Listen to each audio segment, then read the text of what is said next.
اعوذ باللہ من الشیطان الرجیم بسم اللہ الرحمن الرحیم۔ میں پناہ مانگتا ہوں اللہ تعالیٰ کی شیطان مردود سے۔ شروع اللہ تعالیٰ کے نام سے جو بڑا مہربان اور نہایت رحم کرنے والا ہے۔ اللہم صلی علی سیدنا و مولانا محمد وعطرتہ بعدد کل معلوم لک۔ تمام دوستوں کو السلام علیکم ورحمۃ اللہ وبرکاتہ۔ آج کے سبق میں ہم سورۃ البقرہ کی آیت نمبر 5 اور 6 اس کا ترجمہ اور تفسیر پڑھیں گے۔ اولئک علی ہدی من ربہم واولئک هم المفلحون۔ وہی اپنے رب کی طرف سے ہدایت پر ہیں اور وہی حقیقی کامیابی پانے والے ہیں۔ ان اوصاف سے جو متصف ہیں ان کے متعلق اللہ تعالیٰ فرماتا ہے کہ وہی فلاح پانے والے ہیں۔ فلاح کسی ادھوری اور جزوی کامیابی کو نہیں کہتے بلکہ فلاح اس مکمل کامیابی کو کہا جاتا ہے جس کے دامن میں دنیا و آخرت کی ساری سعادتیں اور برکتیں سمٹ آئی ہیں۔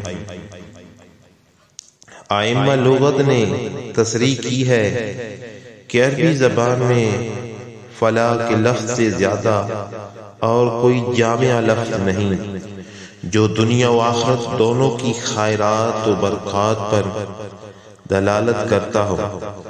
اب آپ اولئک هم المفلحون کے مصدع پر غور کریں۔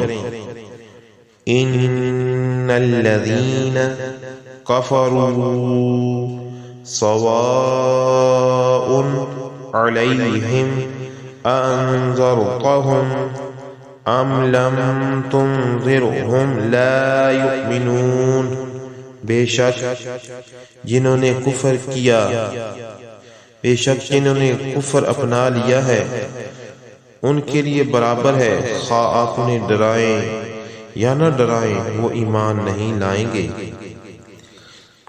دعوت حق قبول کرنے والے خوش نصیبوں کے ذکر کے بعد اب ان بد نصیبوں کا حال بیان ہوتا ہے جنہوں نے حق کو قبول کرنے سے انکار کر دیا۔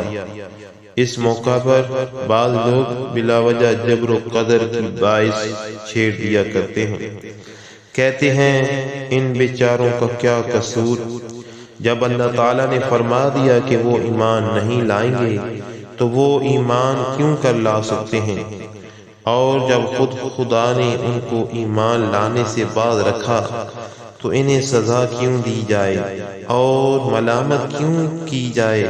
کاش اتنی بڑی جرأت سے پہلے وہ جبر کی حقیقت پر ہی غور کر لیتے۔ جبر کیا ہے؟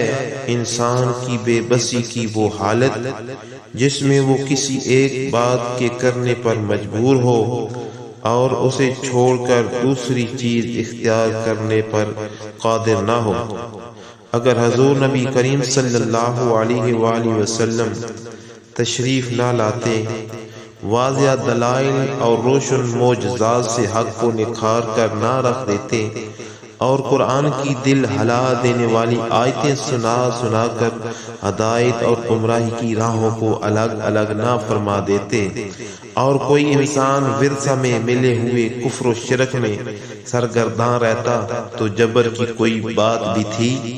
لیکن اب جب کہ کتاب الہی کی روشنی نے حق اور باطل کو بالکل ممتاز کر دیا اور نبی اکرم صلی اللہ علیہ وآلہ وسلم نے تبلیغ کا حق ادا کر دیا، اپنے معجزات اور اپنے دلائل سے غلط فہمی کا شائبہ تک باقی نہ چھوڑا، اس کے بعد بھی جو باطل کو چھوڑ کر ہدایت کو قبول کرنے پر آمادہ نہ ہوا اور گمراہ ہی رہا تو وہ باطل سے چمٹے رہنے پر مجبور نہ تھا، بلکہ سب کچھ سمجھ لینے کے بعد جان بوجھ کر اس نے حق کو قبول نہیں کیا اور پھر کفر پر بضد ہو، وہ لا علاج مریض ہے، وہ شفا یاب نہیں ہو سکتا۔ اس آیت کریمہ میں اللہ تعالیٰ نے کافروں کی اس مخصوص گروہ کی نفسیاتی حالت کا تجزیہ کیا ہے جو محض تعصب اور ہٹ دھرمی کے باعث دانستہ کفر کی راہ پر دوڑے چلے جا رہے تھے۔